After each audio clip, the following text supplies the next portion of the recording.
अगर मैं गंगा को मैली कहूँगा तो लोग मुझे माफ़ नहीं करेंगे, क्योंकि मैं जिस देश में गंगा बहती है नाम से एक फिल्म पहले बना चुका हूँ। राज कपूर जी ने ये बात संगीतकार रविंद्र जैन से एक दफ़ा कही थी। तब रविंद्र जैन जी ने राज कपूर को जवाब दिया था, राज साहब, राम तेरी गंगा मैली टाइटल को जस्टिफाई करने की जिम्मेदारी मैं लेता हूँ। फिर रविंद्र जैन ने राज कपूर को एक मुखड़ा गाकर सुनाया। क्या था वो मुखड़ा और रविंद्र जैन जी ने कैसे राम तेरी गंगा मैली टाइटल को जस्टिफाई किया?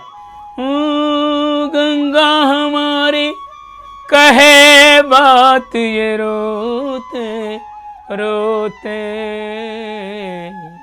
राम तेरी गंगा मैली हो गई,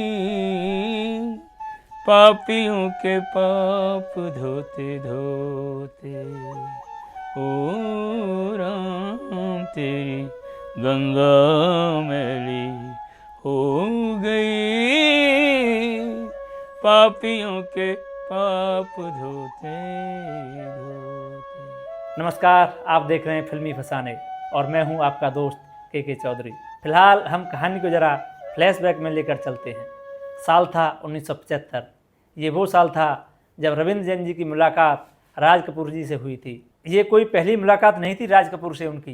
पहली मुलाकात का किस्सा भी इस वीडियो में हम आपको आगे बताएंगे। फिलहाल 1975 पर ही बने रहते हैं। रविंद्र जैन उन दिनों फिल्म दो जासूस का म्यूजिक कंपोज कर रहे थे।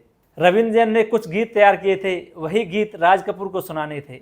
दो जासूस में राज कपूर के साथ राजेंद्र कुमार भी काम कर रहे थे। वही रविंद्र जैन को अपने साथ राज कपूर के RK स्टूडियो लेकर गए थे। वहाँ रविंद्र जैन ने राज कपूर को वो गीत सुनाए और सभी गीत राज कपूर को बहुत पसंद आए। उन्होंने कहा कि गीत बहुत अच्छे बने हैं, इन्हें रिकॉर्ड कर लीजिए। इसके बाद तो राज कपूर से रविंद्र जैन की फ़ोन पर बात होने लगी। रविंद्र जैन उनसे कहते थे कि अपनी किसी फिल्म का संगीत तैयार करने का मौका उन्हें भी दीजिए। राज कपूर कहते हैं, तुम्हारे लायक जब भी मेरे पास काम होगा मैं खुद तुम्हारे पास आऊँगा। कुछ महीनों बाद दिल्ली में एक शादी हुई। जिनके घर में शादी हुई थी वो राज कपूर के भी दोस्त थे और रविंद्र जैन के भी दोस्त थे। वो इन दोनों के दोस्त की बेटी की शादी थी। शादी में संगीत का प्रोग्राम भी रखा गया।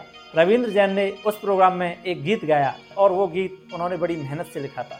गीत के बोल थे, एक राधा एक मीरा, दोनों ने कृष्ण को चाहा। शादी का वो प्रोग्राम 3 दिन चला।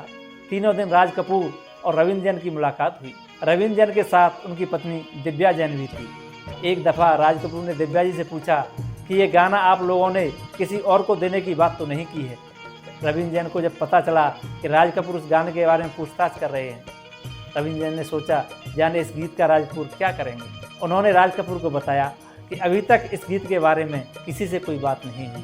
राज कपूर ने तुरंत ₹1 रविंद्र जैन को पेशगी देते हुए कहा, आज से ये गीत मेरा हुआ, इसे मेरे लिए रखो। बॉम्बे लौटने के बाद एक दिन राज कपूर ने रविंद्र जैन को बताया कि इस दफ़ा मैं अपनी जन्मदिन पार्टी पूना में करूंगा। उन्होंने रविंद्र जैन को भी पार्टी में आने का न्योता दिया। रविंद्र जैन को लगा कि शायद राज कपूर वहाँ उनसे काम के बारे में कोई बात करेंगे। वो अपनी पत्नी दिव्या जैन के साथ राज कपूर की पार्टी में शरीक होने पूना गए, लेकिन पार्टी में राज कपूर ने काम के बारे में उनसे कोई बात नहीं की। अगले दिन जब राज कपूर और रविंद्र जैन शाम की चाय साथ पी रहे थे, तब राज कपूर ने रविंद्र जैन को एक बात बताई। राज कपूर ने रविंद्र जैन से कहा, मेरे पास अभी कोई कहानी तो नहीं है, लेकिन छोटा सा आइडिया है। स्वामी रामकृष्ण परमहंस जी को तोतापुरी महाराज ने एक ताना मारते हुए कहा था कि राम तेरी गंगा मैली। मैं इस टाइटल पर फिल्म बनाना चाहता हूँ, लेकिन मैं इसे जस्टिफाई कैसे करूँगा, क्योंकि मैंने ही जिस देश में गंगा बहती है नाम से एक फिल्म बनाई है। अब मैं गंगा को मैली कहूँगा तो लोग मुझे माफ़ नहीं करेंगे। राज कपूर की स्थिति समझकर रविंद्र जैन ने उनसे कहा, राम तेरी गंगा मैली टाइटल को जस्टिफाई करने की जिम्मेदारी मैं लेता हूँ।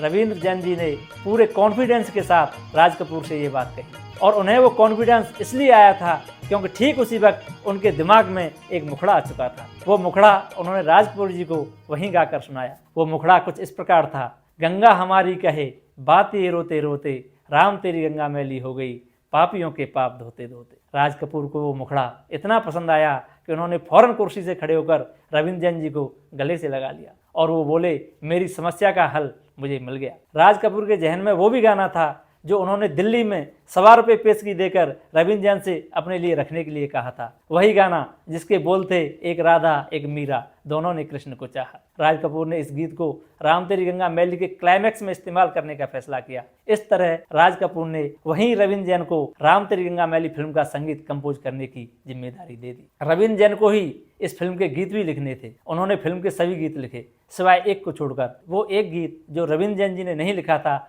वो था सुन साहिबा सुन प्यार की धुन। वो गीत हसरत जयपुरी ने लिखा था। राम तेरी गंगा मैली फिल्म के निर्माण के वक्त राज कपूर रवींद्र जैन से इतना खुश थे, एक दफा उन्होंने कहा था कि एक रवींद्र जैन में मुझे शंकर जयकिशन और शैलेंद्र तीनों मिल गए। अब बात करते हैं राज कपूर और रवींद्र जैन की पहली मुलाकात की। उन दिनों कलकत्ता में रवींद्र जैन एक स्कूल में म्यूजिक टीचर का काम करते थे। उसी दौरान राज कपूर की फिल्म संगम भी रिलीज हुई थी। राज कपूर संगम के प्रमोशन के लिए कलकत्ता गए थे। उस वक्त शंकर जयकिशन व मुकेश जी से तो इनकी नमस्कार हुई थी, लेकिन राज कपूर से कोई मुलाकात नहीं हुई। कुछ साल बाद रवींद्र जैन भी कलकत्ता से बॉम्बे संगीतकार बनने के लिए आ गए। उन्हें कुछ फिल्में भी मिली। उनमें से एक फिल्म थी 1973 में आई राजसी प्रोडक्शंस की गीत गाता चल। एक दिन रवींद्र जैन किसी काम से डायरेक्टर प्रोड्यूसर एच.एस. रवेल साहब से मिलने उनके घर गए थे। वहीं पहली बार राज कपूर जी से उनकी पहली मुलाकात हुई थी। राज कपूर ने रवींद्र जैन जी से उस दिन काफ़ी बातें की। रवींद्र जैन जी ने राज कपूर जी को कुछ गाने भी सुनाए।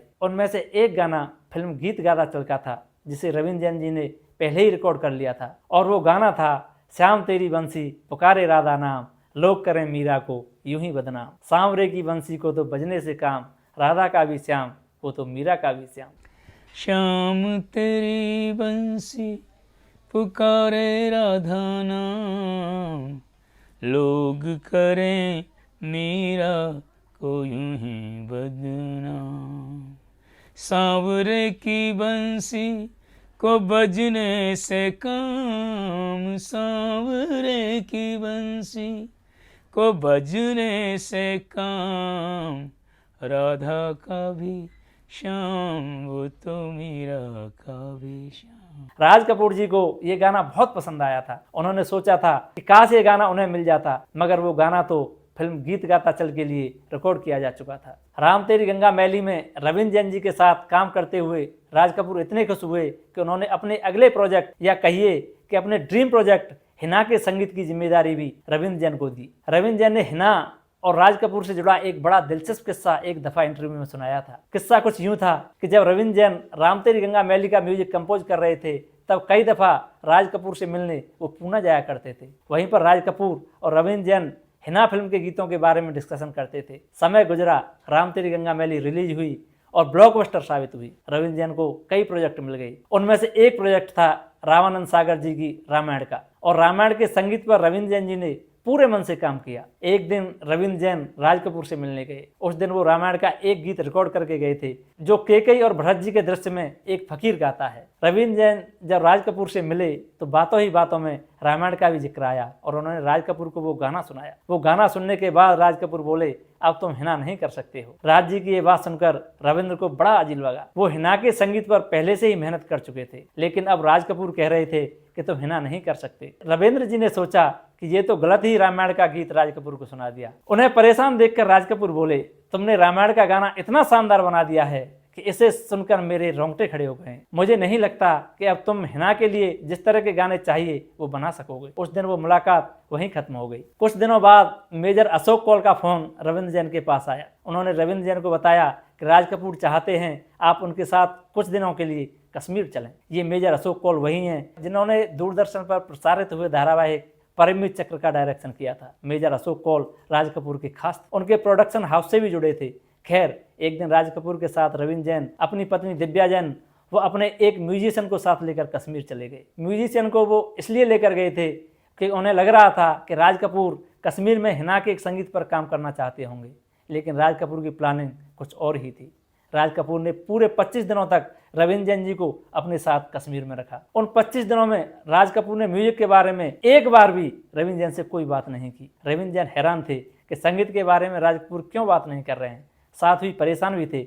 इसलिए परेशान थे क्योंकि वो दूसरे लोगों के साथ काफ़ी काम पेंडिंग छोड़कर कश्मीर आए थे। वो सब लोग रविंद्र जैन के बॉम्बे वापस लौटने का बेसब्री से इंतजार कर रहे थे। रविंद्र जैन चाहकर भी राज कपूर से कह नहीं पा रहे थे कि अगर संगीत का काम नहीं है तो उन्हें बॉम्बे वापस भेज दिया जाए। राज कपूर ने उन 25 दिनों में रविंद्र जैन जी को ढंग से कश्मीर घुमाया। कभी शिकारे की सैर, कभी पहलगाम घुमाने ले गए, तो कभी गुलमर्ग की वादियों में दीदार कराए। कुल मिलाकर उन 25 दिनों में संगीत पर कोई बात नहीं हुई, बाकी मौज मस्ती घूमना फिरना जमकर हुआ। जब रविंद्र जैन कश्मीर से वापस बॉम्बे लौटे तो कुछ दिनों के बाद उन्हें पता चला था कि राज कपूर ने सिर्फ इसलिए उन्हें इतने दिनों तक कश्मीर में रखा क्योंकि वो चाहते थे कि रविंद्र जैन के दिमाग से रामायण पूरी तरह निकल जाए और उसमें हिना बस जाए। अपनी फिल्म के प्रति राज कपूर की यही डेडिकेशन रविंद्र जैन जी को बहुत प्रभावित करती थी। हम सभी जानते हैं कि हिना की मेकिंग के दौरान ही राज कपूर साहब की मृत्यु हो गई थी, लेकिन जब वो जीवित थे तब रविंद्र जैन जी ने उनके सामने ही हिना के 3 गाने रिकॉर्ड कर लिए थे। वो गीत थे मैं देर करता नहीं देर हो जाती है, चिट्ठिए, न दर्द फिराक वलिए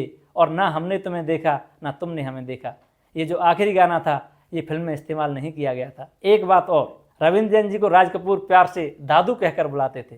वे जानते थे कि रविंद्र जैन को खिचड़ी बहुत पसंद है, इसलिए जब भी रविंद्र जैन को राज कपूर के घर जाना होता था तो राज कपूर की पत्नी कृष्णा जी रविंद्र जैन के लिए खिचड़ी बनाकर रखती थी। राज साहब को जब भी रविंद्र जैन को संगीत के लिए अपने घर बुलाना होता था तो बड़े प्यार और चतुराई से फोन पर रविंद्र जैन को कहते थे, दादू कृष्णा जी ने कहा है कि आज रात का खाना आप हमारे यहाँ खाएंगे। एक काम कीजिएगा, हारमोनियम भी साथ ले आइएगा, दिल करेगा तो थोड़ी संगीत की भी बात कर लेंगे। आज राज कपूर साहब और रविंद्र जैन दोनों हमारे बीच नहीं है, लेकिन दोनों से जुड़ी ये दिलचस्प कहानी हमेशा हमारे दिलों में जिंदा रहेगी।